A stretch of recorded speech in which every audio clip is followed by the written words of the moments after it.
I want to continue to remember how thankful we need to be. Next week is, of course, Thanksgiving, and we have so much to be grateful for. We could have been in so much trouble. The election 2 weeks ago, a little over 2 weeks ago, turned everything on its ear. I mean, we were dreading the election. Sadly, a lot of people believed the polls. Sadly, tragically, people were convinced that the awful, awful Kamala Harris and the miserable, terrible Democrat policies were going to prevail, and they have all been shut down. And there is something in the air. And when bad things happen to people, in order to prove sort of a point, I don't like anybody being a crime victim. But these Democrats in major American blue cities are lining up to go to war with Donald Trump over the mass deportation. This week, the Los Angeles City Council voted unanimously to be a sanctuary city. And it's absolutely to stick a thumb in the eye of the incoming Trump administration. Look at New York City. New York City is devastated by the migrant crisis, as they call it. And I really loathe using the word migrant. The word is illegal. These are illegal immigrants. These are people who have broken the law in order to get into this country and take something that doesn't belong to them, namely residency in America. New York City is a beacon of pro-illegal sentiment. Now, I appreciate that New York is a little different, always been considered a melting pot. I've spent a lot of years walking the streets of New York. Before I was sort of driven out a few years ago because of the high taxes and the quality of life, I dreamed of living and working there. And once I got there, well, let's just put it this way: it wasn't all that it was cracked up to be. At least what it turned into. Right now, New York is a pretty scary place. And a big part of the problem is the crisis of illegal immigrants. And all of these leftist radical Democrat leaders embrace illegal immigrants in their city. Alvin Bragg, who is the district attorney who has done so much harm with his brand of social justice activism, letting criminals go free, lowering the threshold for shoplifters so they don't get arrested. People are walking in and out of stores in cities like New York regularly, shoplifting because they know they'll get away with it. They're not, the police are completely handcuffed from doing their job. And it's unsustainable. It's unsustainable. So let me get your reaction to the news, as reported here by ABC7 in New York City, that one of Alvin Bragg's top assistants was a crime victim this past week. And wait until you hear who the police say committed the crime. A smiling Brandon Somoza being led out of the Midtown South precinct on West 35th Street this morning. Police say at about 2 a.m. Sunday, he robbed a 38-year-old woman in the hallway of her Hell's Kitchen apartment building. He allegedly grabbed her purse, cell phone, and bank cards, and also performed a lewd act. The victim is a Manhattan assistant DA. She was not injured. Police traced her stolen cell phone to a hotel on West 45th Street, which led them to believe the suspect is a migrant, and they were able to track him down. Somoza was arrested just last night. Police say he was using drugs on the street and had stolen items with him. Police believe he is part of Tren de Aragua. That's the Venezuelan gang that has preyed on people in Times Square and Central Park. Somoza is facing a number of counts, including sexually motivated robbery and burglary. He also has 6 prior arrests, all from this year on similar crimes. And he's believed to have arrived in the U.S. in February of 2023. In Lower Manhattan, Lauren Glassberg, Channel 7 Eyewitness News. Now, that reporter from ABC7 in New York reports that the guy snuck into this country illegally, in February of 2023. Just this year alone, this guy who's been arrested and charged with assaulting one of Alvin Bragg's assistants, a 38-year-old assistant district attorney in New York City, this guy has 6 arrests from this year alone. January 14th, domestic assault in Jackson Heights. June 11th, grand larceny in Midtown Manhattan. June 29th, transit fare evasion in Queens. August 5th, grand larceny at the Queens Center Mall at Macy's. November 11th, an April 23rd grand larceny at the Times Square CVS. He snuck into the country, according to the New York Post, at Eagle Pass, Texas in October of 2023.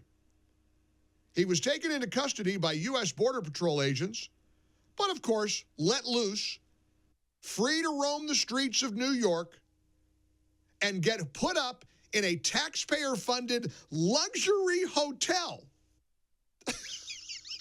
I mean, we are in a level of insanity that is epic. He's in a luxury hotel. The only way they got him is that they checked his phone and figured out that he was at the Row Hotel, which is a luxury hotel that has been turned into a migrant shelter. Now, you know what that means? That means that the taxpayers are on the hook to pay for a luxury hotel room for a degenerate, repeat criminal offender. This 25-year-old who's already been arrested 6 times this year alone. And this poor 38-year-old assistant district attorney in Alvin Bragg's office was assaulted, was robbed. She's lucky she wasn't killed. Laken Riley's family isn't so lucky. They've had to say goodbye to their loved one. Now, how does a New Yorker stand for this? I'm serious. Hey, New Yorkers, I'm talking to you. You going to reelect Alvin Bragg? Maybe Alvin Bragg's cold, hard heart will be softened a little bit when he knows that it was somebody on his team assaulted by a Tren de Aragua thug, a Tren de Aragua gang member who you can't lock up, Alvin Bragg, despite the police arresting this thug 6 times, and he's still free to roam the streets of Manhattan. Look, it is the holiday season. Next week is Thanksgiving. I'm grateful. I'm trying to be nice here. I don't want to say that Alvin Bragg's team is getting exactly what they deserve. I don't want to say that. No 38-year-old woman should have to be assaulted like this. But until things change, New York, San Francisco, Los Angeles, Chicago, Boston, Detroit, until these blue cities get overrun by Republican leadership to send these radical lunatics packing, they get exactly what they deserve. I'm sorry. I hate to say that. I'm ashamed of feeling that way. But karma, wow. Karma is a bear. Karma is really something. It's real. Taxpayers funding this creep's hotel. Citizens exposed to vermin because the Alvin Braggs of the world won't lock him up. That Daniel Penny, the white subway guy, who's now charged with killing some creep degenerate in a subway, you wait and see what happens to that guy. I will be shocked if they find him not guilty. I'll be stunned if he doesn't wind up going to jail. But not a Tren de Aragua gang member. No. He's a migrant. He's one of the poor migrant community that we've got to make sure that they have sanctuary. What a messed up city New York is. What a shameful, sorry excuse of a district attorney Alvin Bragg is. Wonder if he's going to hold a press conference. Oh, I'm sad about my assistant being assaulted by somebody who's free because of our policies. You get exactly what you deserve. Wallow in it. Wallow in it. 800-655-MIKE. I want to correct something I said just now, and I'm not proud of this, but I am going to say this. Until these awful things happen to people like Alvin Bragg and people like Gavin Newsom and people like Kathy Hochul and people like Michelle Wu of Boston and all these radical extremist Democrats, when bad things happen to them, maybe they get a taste of how disgusted the American people really are with their policies. And I'm glad the 38-year-old New York assistant DA is okay. I'm sorry for what she experienced, but I am not sorry for feeling a sense of satisfaction that these terrible policymakers have to get a taste of the medicine that so many innocent Americans who don't have the privilege of a high-profile position enjoy. So I take it back. I am glad it happened, and I am hoping that Alvin Bragg will see the error and Kathy Hochul and all of these goofy leftist Democrat leaders will see the error of their ways. Their policies are getting Americans killed.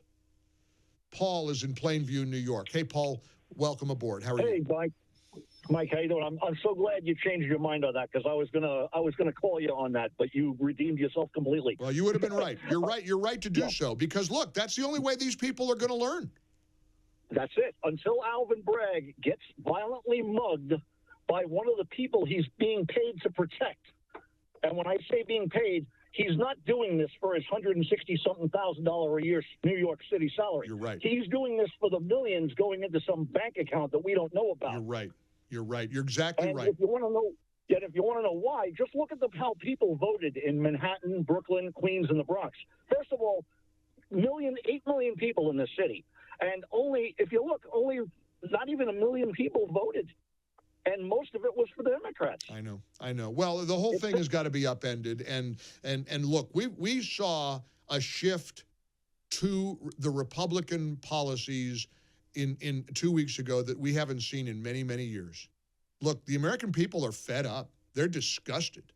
And this story ought to be far and wide that one of Alvin Bragg's own assistant district attorneys was, the police say, assaulted, mugged by this sneering. You think this guy, we just showed the video for you on Salem News Channel. He's laughing during the perp walk. He's sneering. He's smiling.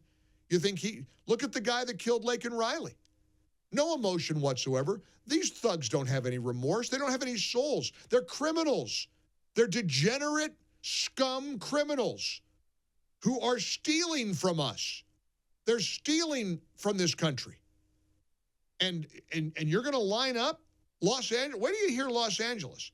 Let's play the report from Los Angeles, Christian. Here's a report from, I think it's NBC4 in L.A., how the city council there bravely and proudly declared just before Trump's inauguration that they're going to be a sanctuary city. LA city leaders have voted to secure sanctuary status ahead of President-elect Donald Trump's inauguration and promise of mass deportations. Here's Councilmember Paul Krikorian. That by enacting this ordinance, by the continuing practices that we've been engaged in the city for 45 years, we are actually keeping Angelenos safer. That has to be a part of the story of what we're doing. We're not only just keeping immigrant communities safer, we're keeping all of us safer by enacting this ordinance. But members of the Trump administration have already said they are moving forward with their plans for mass deportations no matter what. Now, I don't want anything to happen to that city councilman's daughter, but if something did, I'll bet he'd sing a different tune. If something happens to the family members, the loved ones in their lives, like it's happening to so many Americans, maybe they'll sing a different, maybe they'll change and soften their hardened hearts. They act like they're helping. They're not helping. They're intentionally destroying their own communities. And the saddest part of all is we all know it.